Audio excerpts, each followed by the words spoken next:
Mixed by DJ। Hello hello जी हाँ दोस्तों, दिल थाम कर बैठे आप लोगों के बीच आ रही है एक बंगाल की हसीना धर्मेंद्र निर्मलिया के गाने पर ठुमका लगाने के लिए। एक डीजे वाले भैया थोड़ा लाइट ऑफ कीजिएगा। सही से छौड़ी नाच उमर छौआ खन काच, सही से छौड़ी नाच उमर छौआ खन काच, नहीं तो धक्के छौड़ा लटक होगे असाते जब तोरा पटक होगे पटक होगे लटक होगे पटक होगे लटक होगे, नहीं तो धक्के छौड़ा लटक होगे असाते जब तोरा पटक होगे असाते जब तोरा पटक होगे। DJ संजीव राज आगे में जो भी बैठे हैं मोबाइल नंबर भैया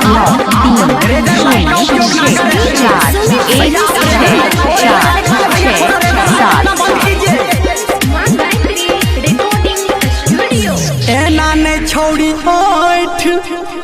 कन्या लहंगा उठा के बैठ, एना नहीं मोबाइल नंबर 93 नहीं तो लफुआ छौड़ा चोहट होगे असाते जब तोरा पटक होगे पटक होगे लटक होगे पटक होगे लटक होगे, नहीं तो धक्के छौड़ा लटक होगे असाते जब तोरा पटक होगे। हाँ तो आप हैं शहर लता गुरु जी, आपके तरफ से हमारे छमिया का नाच देखकर 101 रुपया आया है, धन्यवाद भैया।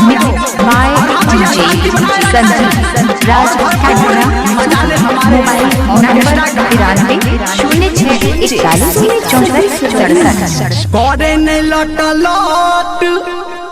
छौरा में छौरी सट,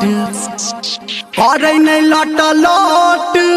छौरा में कने सट, नहीं तो फूला लगा के कटत होगे असाते जब छौरा पटक होगे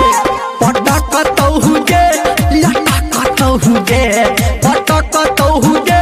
लटक होगे, नहीं तो फूला लगा छौरा कटत होगे असाते जब तोरा लटक होगे असाते जब छौरा पटक होगे। और आप हैं इनाम के दौर में महाकाल ग्रुप, जी हाँ महाकाल ग्रुप, इसका कहना है अनहरिया जी के तो यही गाना भैया बजवाए जी, जरूर यही गाना बजवाएंगे। मानी ले हमर बात